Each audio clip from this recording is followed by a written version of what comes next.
So SummerSlam came and went, and I enjoyed it, but I thought I'd give a little review of some of the highlights and lowlights of the event.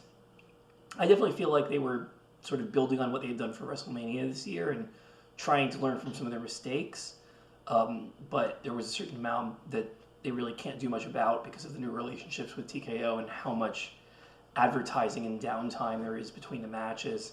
And anyone who's been watching WWE for a while knows that that's not entirely new, that there was a fair amount of downtime between matches even before the recent TKO's acquisition, but it definitely became worse. And a lot of the matches became a little shorter at WrestleMania time, and some of them were still a little bit on the short side here, but overall I would say they did a better job of actually having more substance in some of the matches. I don't feel like the quality of the matches as a whole was necessarily quite as high as at WrestleMania, although there were some nice highlights along the way. But I tell you, my overall feeling of this is a little bit of disappointment, just because the two matches that I had the highest hopes for, the supposed main events, the WWE Championship match between CM Punk and Cody Rhodes, and then especially the World Heavyweight Championship between Roman Reigns and Seth Rollins, I felt like both of those were a little underwhelming to me and sort of underperformed expectations. But I'll get back to that. Let me start with, first off, they started with the Women's World Championship match, Liv Morgan and Io Sky. That was a little bit of a surprise. We expected them to do Oba Femi and Brock Lesnar. And I do believe in retrospect that the entire reason they moved Oba and Brock to the end was simply because they were going to tear up the ring. And they realized they needed to do that one last. But it wasn't really a main event length match. In a lot of ways, I felt like, Punk and Cody Rhodes still were the main event, even if they didn't go on last. But Liv Morgan and Io Sky, if you're not going to have Oba and Brock to start with, was a good match to start with. It was a high-quality match, and I was very happy with that particular match, in particular seeing Liv be put over by Io Sky in a way that was pretty clean. Obviously there was a little bit of heel hijinks with her Judgment Day friends coming out, but at the end, still the end of it was pretty clean and pretty nifty, too, the way they had Liv starting to do an Oblivion, and Io reversed it to flip over and land on her feet, only for Liv to then deliver the Oblivion on the opposite side of the ring and win cleanly there. Actually, I thought was pretty cool. And it does sort of establish that Liv is, one of the biggest heels in the company that's going to retain the championship for a while, who can beat someone like Io Sky with minimal interference from her friends. So I was happy to see that. I also feel like the Knight Sikoa Keys match against Fatu and the Usos was something that I didn't have very high expectations for. It was seemingly an odd combination of people thrown together there, but they ended up making a very comedic match out of it, and I do think that Solo Sikoa himself is just very funny, and now that he's able to start playing this goofball face character, I feel like we're starting to see the best of him. He really had been miscast in a lot of his earlier time in WWE. So in any way, even though it wasn't that serious a match, I was actually pretty happy with it in terms of pure entertainment value and humor. And I like that the babyface ended up winning that. Of course, LA Knight was the one who got the pin with the BFT, but it was really sort of set up by Solo Sikoa's interceding in the attempt at the 1D with his spike. So Solo does get some partial credit there for making that pinfall happen. Gunther versus Nick Aldis was everything I wanted it to be. That was a match I was very happy with. I knew that Nick Aldis was a great wrestler. I watched some of his stuff online, and he and Gunther put on a great match. And of course, you're going to have Gunther win that one, but still, Aldis looked great. And it doesn't look like he's going back to being a GM, which I'm a little disappointed by. I do hope we get to see him wrestle again in the not-too-distant future. Fatal Influence against the Bella Twins and Paige was a match. Did that really need to be on SummerSlam? It seems like it could have been on the regular weekly TV shows. But that being said, it was definitely the right thing to do to put over Fatal Influence. And I'm kind of happy for them that they got a spot in SummerSlam this early in their careers. They did get this big pay-per-view spot and did it. And they are obviously a really talented group, Fatal Influence, and are on the rise. Have been booked pretty strongly so far. I would not surprise if they put some kind of singles belt on JC Jane before too long. But at least that would have that right result.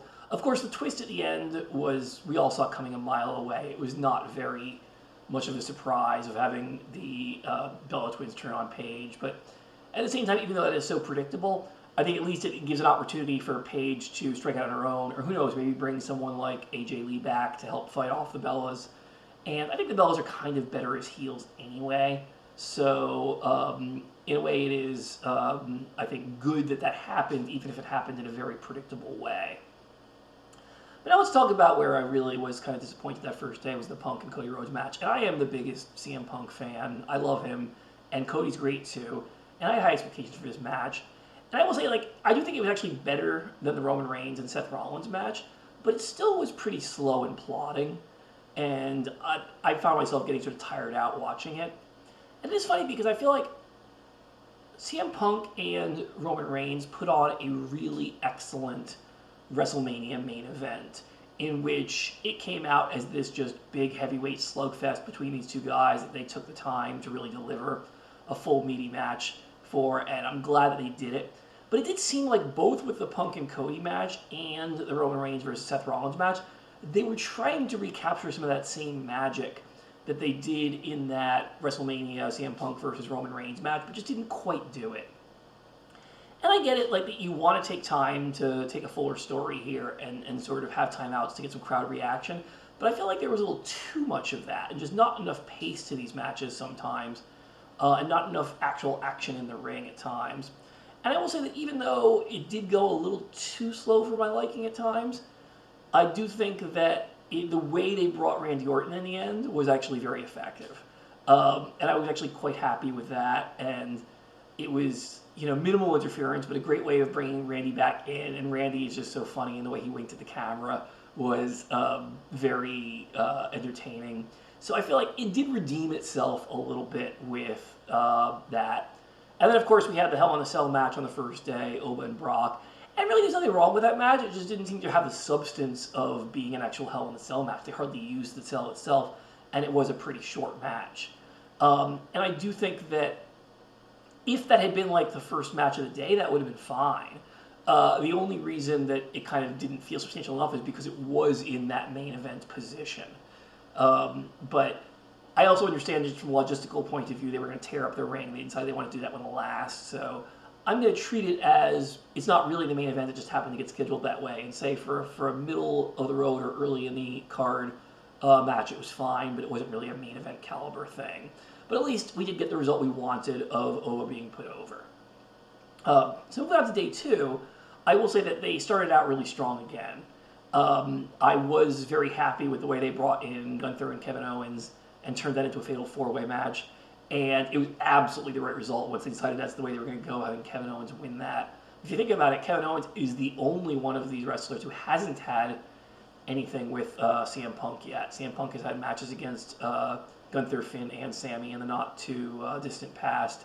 So bringing in Owens to come back and to look great in that match and to become the #1 contender, I think is an absolutely great decision. That is definitely one of the matches I was happier with.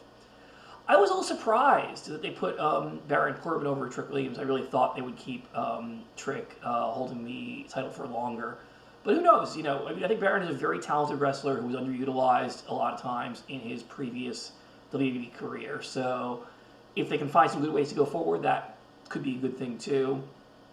Overall, I think it's fine. Was it really a Summerslam-caliber match? I don't know, but it certainly wasn't the best match or the worst match. It was somewhere there in the middle. But then we got the sheer joy of seeing Chelsea Green win it all in the ladder match, and that was absolutely the right result, absolutely the one the fans were behind. I think they did a great job in that one of having a lot of action and everything and still not having the match take overly long.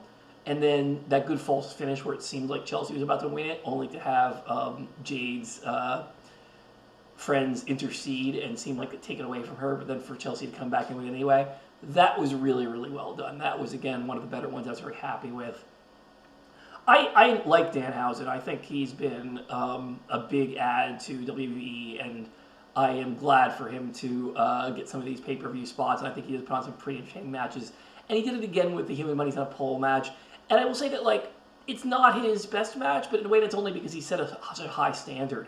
What he did at Madison Square Garden, bringing in Karl Anthony Towns, and the ways he used, you know, some of his transformation machines and all that kind of stuff, his cloning machine stuff, was so entertaining in some of the previous matches that I feel like this match didn't quite live up to the high standard that he set for some of the other matches, but it was, again, just sort of good fun. But if you want to talk about a really good wrestling match, maybe the best wrestling match of the whole thing, it should not be a surprise to anyone, that was Chad Gable versus Penta. As we all knew, they could put on a great, great match, and they did, and the end, having Chad's family come out too, just a wonderful thing. We all know that Chad was way overdue for a singles match, so a singles title, so very happy with that, how that ended up there. So then we get finally to the Roman Reigns versus Seth Rollins match. And I'll tell you, I was very excited going into this one. I love both these guys. I think they put on great matches in general and wanted to see them do something really great with each other. But I really left feeling pretty disappointed by this match. And I will say significantly more disappointed than I was by the CM Punk and Cody Rhodes match. And the reason is really because, again, just how plodding and slow it was and how very little action there was in the ring. There was hardly any time in the ring where they didn't do very much at all before they decided to take it outside the ring and go fight in the stands and all that. And it was mildly entertaining. Of course, it didn't make any sense because it wasn't a no count-out match, but whatever. They did that thing. But it's like they forgot to actually have a match in the ring. And then immediately acted like they were exhausted outside of the ring when, like, what are you exhausted about? Why is Roman lying on the ground so tired when he's actually not done that much yet? And it seems like it took a lot more time than it actually had action. So after they got back from all the outside of the ring hijinks, then they started really emphasizing more of the storytelling. But this was an example of where, like, I don't mind them having some storytelling in the match, but it's like they forgot they were supposed to have an actual wrestling match along with the storytelling. And it just seemed like there were so many times where you had Roman and Seth just jawing at each other, talking to each other. And I'm like, the time for talking is over. This is the time for fighting. I want to watch them actually doing something wrestling-wise. And there were definitely some good moments. You know, the moment when Seth did the spear on Roman's, sort of turning the tables on Roman's when we expected, you know, either Roman to hit the spear or Seth to reverse it in one of the classic ways he already has, which is into a pedigree or something like that. That was unexpected. That was well done. When they brought in the Dirty Deeds, the moves from Dean Ambrose, those were some good moments too. There were like a few good storytelling moments in the middle there, but for the most part, I felt like there just wasn't enough action. There was too much of them just standing around staring and jawing at each other when I felt like you haven't convinced me that this is the same type of heavyweight battle that CM Punk and Roman Reigns had at WrestleMania, because you forgot that they actually did a whole lot of wrestling in that match, and you didn't actually include a lot of that wrestling. You just decided to have this all based on aura and think that aura was enough without the actual wrestling. So you might have different opinions than I do, but overall I feel like it wasn't a bad pay-per-view at all. It did have some high points, as I mentioned. You know, Chad Gable and Penta, Liv Morgan, Io Sky, Chelsea Green winning the title. Those are some really, really good moments. Kevin Owens come back too. But just, it did leave me feeling a little bit underwhelmed, mostly because of those two World Championship matches, the CM Punk, Cody Rhodes, and Roman Reigns, Seth Rollins matches. And I have no problem with how they ended up, the champions retained. I just feel like both of those matches were a little too slow and plodding and not enough actual action in the ring. Curious to hear your take.